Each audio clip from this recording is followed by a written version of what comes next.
Alors, on y va, c'est parti pour le contraste dynamique. Je vais ici prendre cette photo puisque ça va nous servir. Vous allez voir, on a un petit peu de texture ici sur cette photo qu'on va faire ressortir avec ce contraste dynamique. Si je veux appliquer ma Brillance AI pour jouer un petit peu sur cette photo, bon, je peux la développer un peu rapidement comme ça, voilà, peut-être à ce niveau-là. Et je vais repartir dans les tonalités couleurs. Regarde un peu l'ensemble. Juste comme ceci. Au niveau des contrastes, ben forcément, on ne va pas y toucher.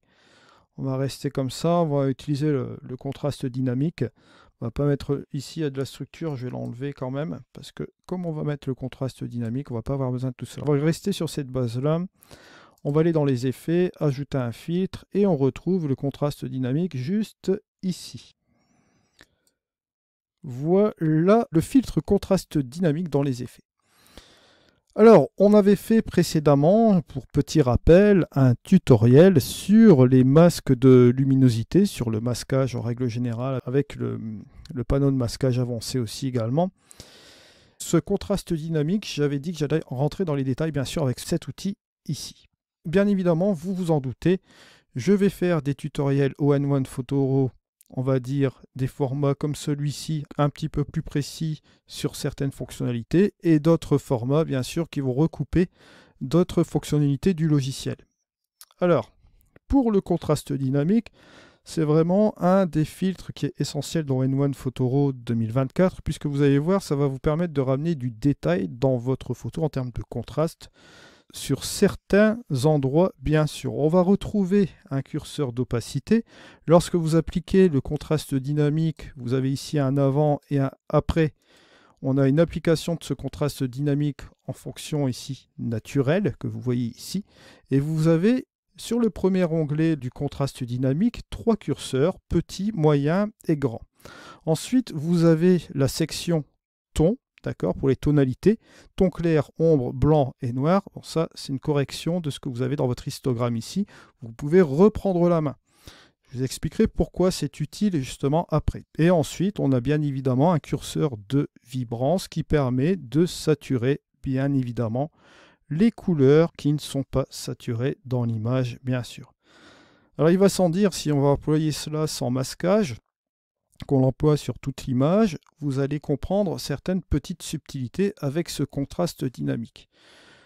La première chose qu'on peut utiliser, c'est l'opacité. L'opacité qui nous permet, vous allez le voir ici, de jongler entre 0 et 100. 0 étant l'absence totale de ce filtre, de tous les réglages que vous avez en dessous, et bien évidemment, le 100 correspond à l'intégralité des effets que vous avez en dessous. Comprenez que ce curseur d'opacité, ça peut être un masque invisible sur le dessus de votre image avec les effets appliqués dessus, une espèce de calque d'effet. Bien évidemment, si vous allez ici sur la petite flèche, vous allez comprendre pourquoi je parle de calque d'effet. Parce que là, on est sur la photo principale. Et vous voyez que sur la photo principale, on a utilisé le développé. Et dans les effets, si vous dépliez, vous voyez le contraste dynamique. Voilà.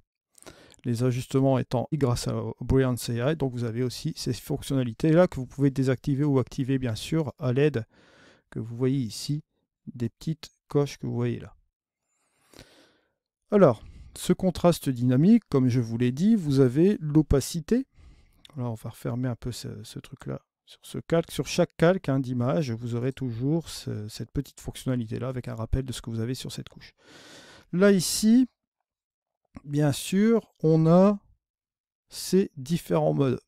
Les différents modes, si je me mets en surréel, vous allez voir ces modes-là forcément qui vont appliquer un certain pré-réglage au niveau des contrastes dynamiques, ton et vibrance. Soft, vous verrez que c'est un peu plus léger, bien sûr. Là, vous avez d'autres choses, le surréel ici, l'amélioration de la texture, comme vous pouvez le remarquer là.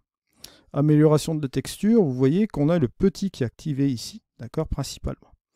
Ce que je vais faire, c'est revenir à 0. Donc, je vais entrer les valeurs ici 0, 0, et donc ici 0.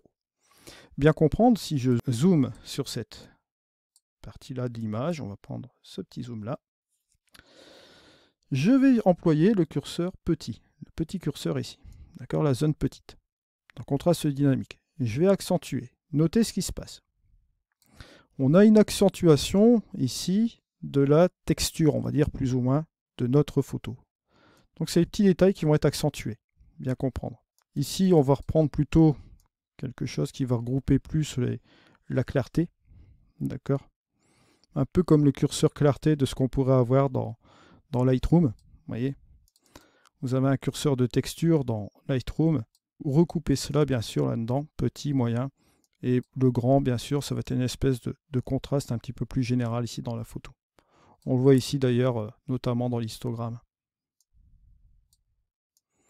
Donc ça vous permet de mitiger tous ces trois types de contrastes, bien sûr. Mais l'avantage, ici, c'est que vous pouvez reprendre la main avec ce contraste dynamique. Vous pouvez mitiger par exemple un petit peu de structure ici, hein, dans la texture, rajouter du contraste dans la texture, un peu de clarté comme cela, et un peu plus de contraste général dans l'ensemble ici de l'image. Et c'est fait par rapport, on va dire, à l'ensemble et l'intégralité des éléments que vous allez trouver dans l'image, bien sûr. Là, vous le voyez, si je fais un avant et un après, on note une certaine présence ici au niveau de la photo, ça lui donne beaucoup plus de punch. Lorsque vous appliquez tous ces petits micro-ajustements, vous pouvez reprendre la main entre les tons clairs, les ombres, les blancs, les noirs, tout ce qui est répartition tonale, qu'on pourrait retrouver aussi également dans les ajustements du menu développé, bien sûr. Et là, vous pouvez réguler, si vous le souhaitez, encore une fois, les tons clairs. Les tons les plus clairs, on peut les assombrir.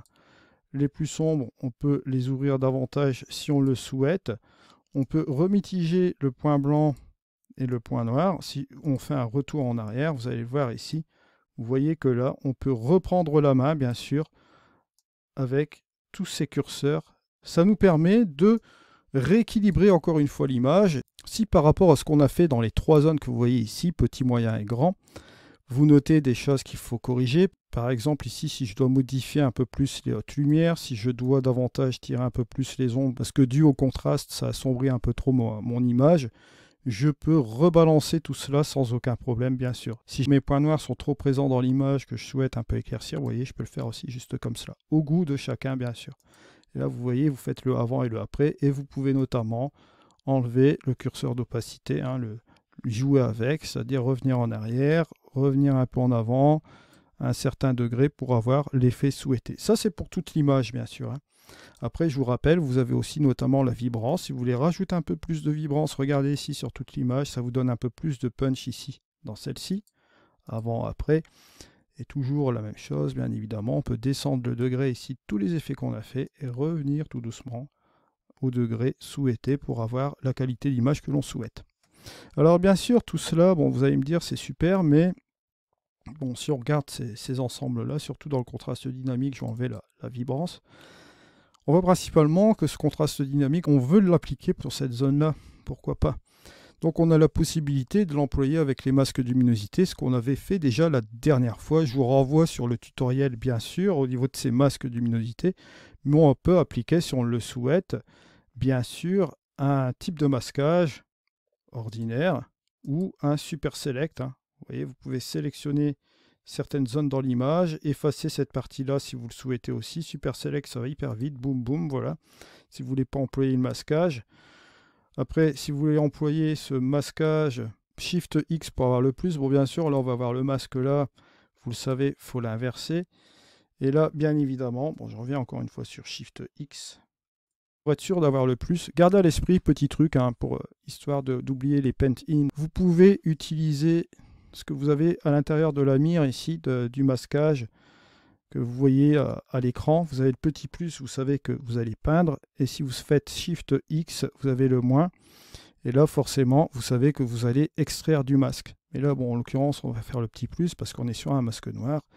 Et bien évidemment, on peint en blanc sur le masque noir. Donc, on va affecter la zone ici. Donc là, ici, on est parti. On va peindre, par exemple, cette zone-là. Vous voyez, juste un petit peu comme cela. Et vous voyez qu'on peut appliquer localement, comme vous le voyez ici, le contraste dynamique avec le pinceau, d'accord, sans appliquer le reste. Bon, maintenant, on peut continuer un peu comme cela, bien sûr. Hein. Vous voyez, bon, là, je n'ai pas appliqué de masque de luminosité, mais j'ai appliqué, bien sûr, cette petite chose-là comme ça. Alors, bien sûr, là, j'ai un peu débordé, mais vous vous doutez bien, si je veux appliquer la densité, regardez, hop, je peux le faire. Comme ça, je vais appliquer du contraste dynamique ici sur le reste de l'image, juste comme cela. Mais plus sur cette zone ici, comme je vous avais expliqué déjà la dernière fois. Donc vous voyez que là, ici, si je reviens en arrière, je peux insister davantage sur cette partie-là, bien sûr. Et je vais revenir tout doucement et en appliquer légèrement sur le reste de l'image pour que ce soit plus appliqué sur cette zone-là et un peu moins sur le reste de l'image, bien sûr. Il y a moyen d'équilibrer aussi sans passer par des masques de luminosité. On a les masques de luminosité, on peut aussi employer un masque de luminosité, bien sûr, mais là, vous voyez qu'ici, dans ce cas-là, on peut l'employer de cette manière-là aussi. Donc, on a toujours la possibilité de mitiger, bien sûr, cet effet. Après, autre chose, si vous voulez vraiment garder cet effet-là comme ceci, que vous voulez adoucir les bords que vous avez là, d'accord, vous utilisez ici ce qu'ils appellent, bon, la plume, bon, mauvaise traduction comme vous le savez déjà avec cette partie-là, mais ce n'est pas grave. Là, vous allez diffuser un peu les bords. Hein. Si j'appuie notamment sur O, regardez, là on a diffusé les bords. Je vais revenir ici, hop, vous voyez. Et si vous regardez bien sur l'image, on a moins de côtés qui sont abrupts. Vous voyez que là, ici, j'ai loupé un peu mon masquage, j'ai un peu débordé, mais avec la plume ici, vous voyez, l'adoucissement des bords, hop, ça me permet d'adoucir cette partie-là, de revenir un peu à l'intérieur. J'ai toujours ici ce qu'on peut appeler notre contraste dynamique, juste ici. Et bien évidemment, c'est moins choquant au niveau des bords et cela marche bien. Et si on regarde notre masque, j'appuie sur O, vous voyez, il est comme celui-ci, sans aucun problème.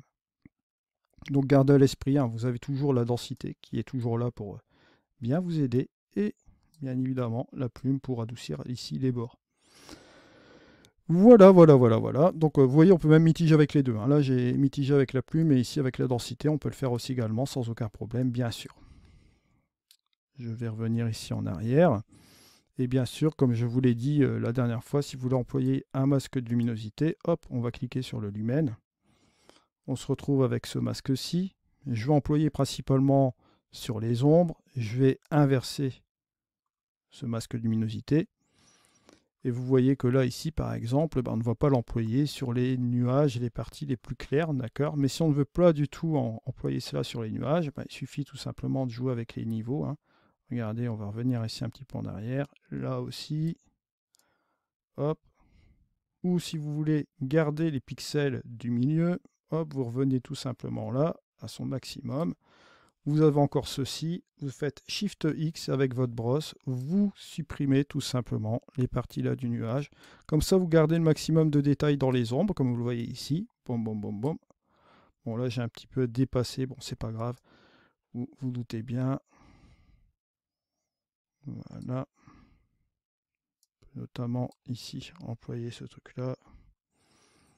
Vous voyez que notamment... Et là, ici, on a épargné les nuages et on a appliqué cela ici, bien sûr, sur cette partie-là. Pareil, si vous voulez appliquer un peu dans les nuages pour pas que ça choque trop, vous pouvez employer la densité ou éventuellement, bon, ici, la plume là, pour les bords pour pas que ce soit trop dur, bien sûr.